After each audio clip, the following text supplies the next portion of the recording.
Hello and welcome back to Study English with Stories. I'm Sam and I am here with my lovely co-host Amy. Aw, thanks! Welcome, everyone. Today we have a new story for you as we continue our series. This episode is called The Wednesday Collaboration. That's right. A collaboration is when people work together to do or create something. For example, this podcast is a collaboration. In the workplace, cooperation is so important, but sometimes it can be difficult to ask for help.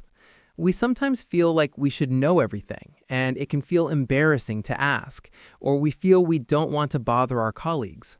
I agree. We often think we should be able to solve every problem by ourselves.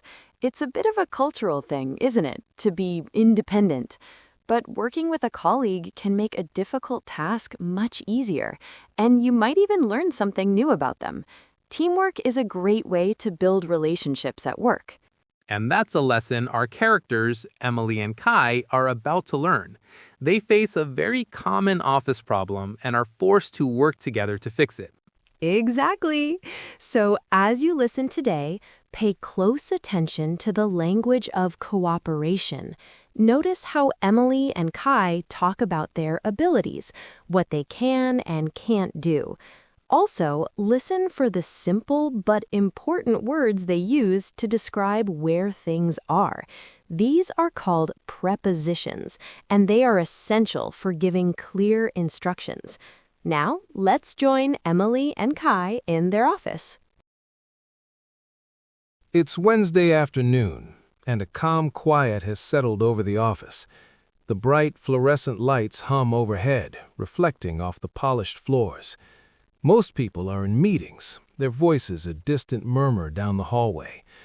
Emily sits at her desk, the gentle click-clack of her keyboard the only sound in her cubicle. She's focused, putting the final touches on an important report. She needs to print it before her next meeting, which is fast approaching.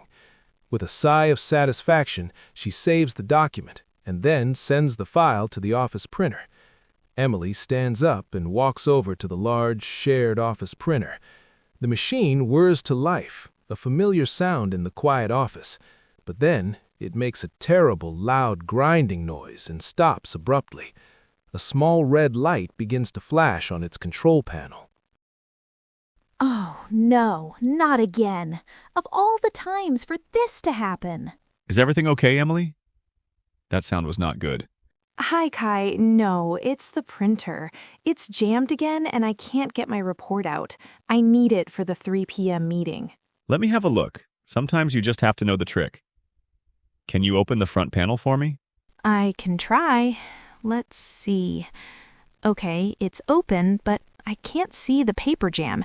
It must be deep inside. Okay, I see. There's another door on the side. Can you pull that little green lever? You can get to the rollers that way. I can see the lever, but I can't reach it properly. The space is too narrow. My hand can't fit. Let me try. I think my fingers can just reach it. Got it. The rollers are loose now. Can you see the paper from the front? Yes, I can see it. It's just a small piece. I can pull it out slowly. There, it's out. Whew. Thank you so much, Kai. I really couldn't fix that by myself. No problem at all. We make a good team. Good job getting that paper out without tearing it. Technology seems to have a sense of humor, especially when you have a deadline. Speaking of which, that printer is ancient. I can't believe it's still in service and has not been replaced yet.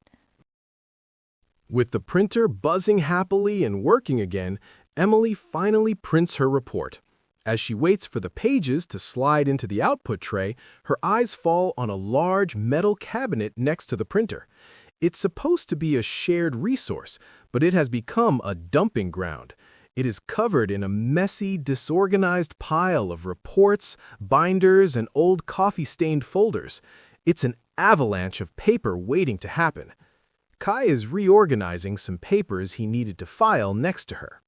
You know, while we're here, we really should organize this mess. It's getting out of control. I agree. I can never find anything in this pile. Where should we start? Okay, let's start with these big binders. All the financial reports go in this blue binder. Can you place it on the top shelf, please? Sure. On the top shelf, next to that small green plant? Yes, that's the spot. Perfect.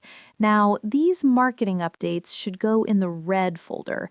I'll slide that between the dictionary and the phone book on the bottom shelf. Okay, got it. What about this stack of project proposals? Those go in the metal filing cabinet over there. Please put them in the drawer at the very bottom.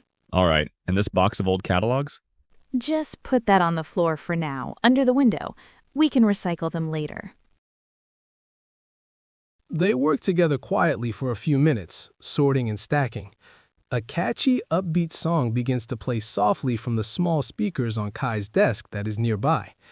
Emily stops what she's doing and smiles. Kai has been moving his head to the beat while he continues to file more papers. Wait a minute, is that the Midnight Grooves? I love this band. I wanted to read their biography. I just haven't been able to find a copy yet. Wow, you know them? That's amazing. They're my favorite. I can listen to their album all day. Me too. I can't believe it. None of my friends like indie funk. I thought I was the only one. I wanted to read their biography. I just haven't been able to find a copy yet. Well, you're not the only one. They are playing a concert downtown next month. I was thinking of going. Really? I would love to go to that. They finish organizing the last of the reports. The messy pile is gone, replaced by neat, tidy shelves. The office feels a little less quiet and a little more friendly. Emily gathers her report and rushes off to make her meeting. Kai returns to his desk and makes a note to remind himself to check ticket prices for the Midnight Grooves concert.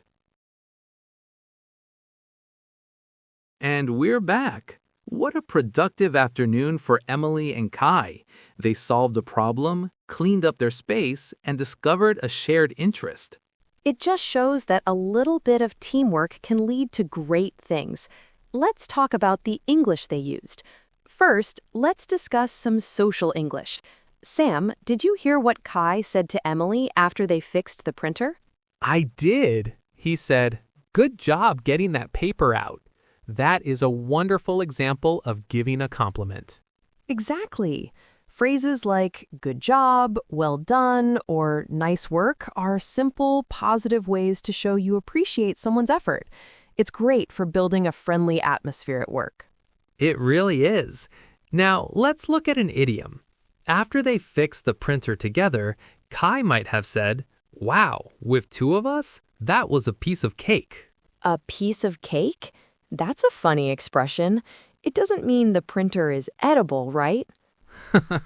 No, the idiom "a piece of cake" means that something was very easy to do. Think about eating a slice of cake. It's easy and enjoyable. So when a task is a piece of cake, it was simple and not a problem. That's a great one to remember. Now let's move on to our grammar focus. In the first part of the story, Emily and Kai used modals of ability, can and can't. That's right. Kai asked, "Can you open the panel?" And Emily replied, "I can't see the paper." Can shows ability, what you are able to do. Can't, which is short for cannot, shows a lack of ability, what you are not able to do. It's essential for asking for help and explaining problems.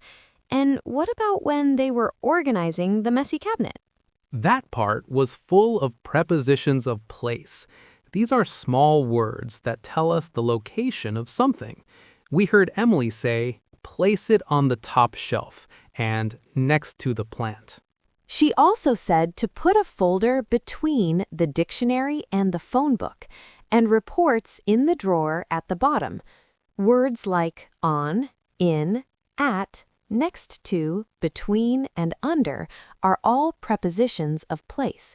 They are very important for giving clear instructions. So today we learned how to give compliments like "good job," what the idiom "a piece of cake" means, how to use can and can't to talk about ability, and how to use prepositions of place to describe location. That was a lot of useful English. Well done, listeners.